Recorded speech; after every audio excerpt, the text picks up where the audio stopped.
Tonight, I'm taking you somewhere most people wouldn't dare to go alone. I'm eating at the most haunted restaurant in all of Texas. That's right. Forks, knives, and maybe a few ghosts. Welcome back to Lone Star Plate, where we serve up Texas-sized scares with a side of fries. First, let's set the scene. Texas is home to some of the oldest, wildest, and downright creepiest places in the country. But when you ask locals where you're most likely to have dinner with a ghost, one name comes up over and over: the Old Town Tavern. This place has been around since the 1800s, and according to legend, it's got more spirits than the bar. I'm not going in alone. I've brought a couple of friends who say they don't believe in ghosts. We'll see how long that lasts. We've also got EMF meters, a spirit box, and a camera crew ready to capture anything that goes bump in the night or throws a plate across the room. As soon as we walk in, you can feel it. The air is heavy, the lights are low, and there's this weird chill even though it's 90 degrees outside.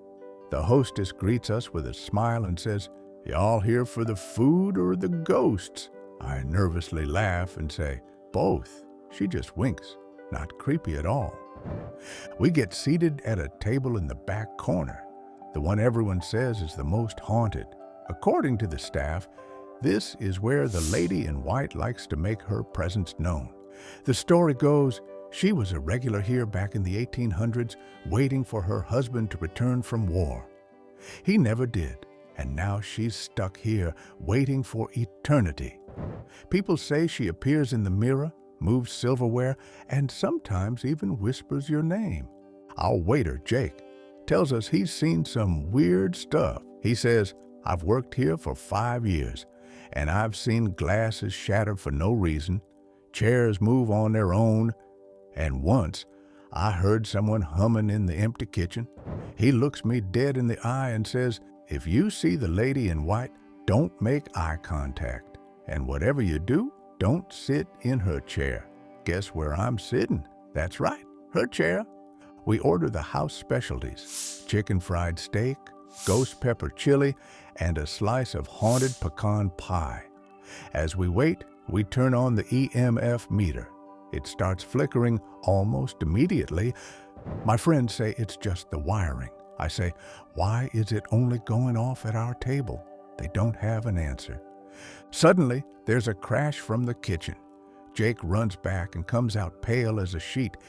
He says a stack of plates just fell off the counter. No one was near them. My friends are starting to look a little less brave. The food arrives, and it's amazing. I'm not sure if it's the adrenaline or the seasoning, but this is some of the best chicken fried steak I've ever had. The ghost pepper chili is so hot, it feels like my mouth is haunted. The pecan pie is sweet, flaky, and just a little bit spooky. We decide to do a spirit box session while we eat dessert. The spirit box crackles and spits out static. Then suddenly, we hear a voice. "Leave!" My friends freeze. I ask, "Who's here with us?" The box spits out, "Waiting." Goosebumps all over my body. Suddenly, the candle on our table flickers out. The room gets cold. I swear I see a shadow move in the mirror behind us. My friend drops her fork. We all go silent. Then, clear as day, we hear a woman's voice whisper, "He's not coming back." I look at the camera crew. Everyone heard it. Jake comes over and says, "Did you hear that?" We nod. He says, "That's her. She only talks to people who sit in her chair." My friends are officially freaking out. I'm trying to keep it together for the camera, but inside, I'm one chicken fried steak away from bolting out the door. We finish our meal, and as we're getting ready to leave, I feel a cold hand on my shoulder. I turn around. No one's there. The EMF meter goes wild. The spirit box says, "Goodbye." We leave a big tip and practically run out the door. Outside, we ask the staff if this kind of thing happens all the time. Jake says, "Every night. Some people come for the food, but most come for the ghosts. Just don't take anything with you or she might follow." I check my pockets just in case. "So, what's the verdict? The food was incredible. The service was great. The ghost, 10 out of 10, very committed to her role. Would I eat here again? Maybe, in the daytime, with a priest? But hey, that's Texas. We don't just have the best food, we've got the best ghost stories too. If you're ever brave enough to visit the Old Town Tavern, let me know if you make it through dinner without running out the door. Thanks for joining me on this haunted adventure. If you liked watching me nearly lose my mind in the name of Texas cuisine, hit that like button, subscribe, and tell me in the comments, would you eat at the most haunted restaurant in Texas?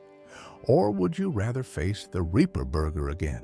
Until next time, stay hungry, stay brave, and stay Texas strong. This is Lone Star Plate, signing off, and maybe sleeping with the lights on tonight.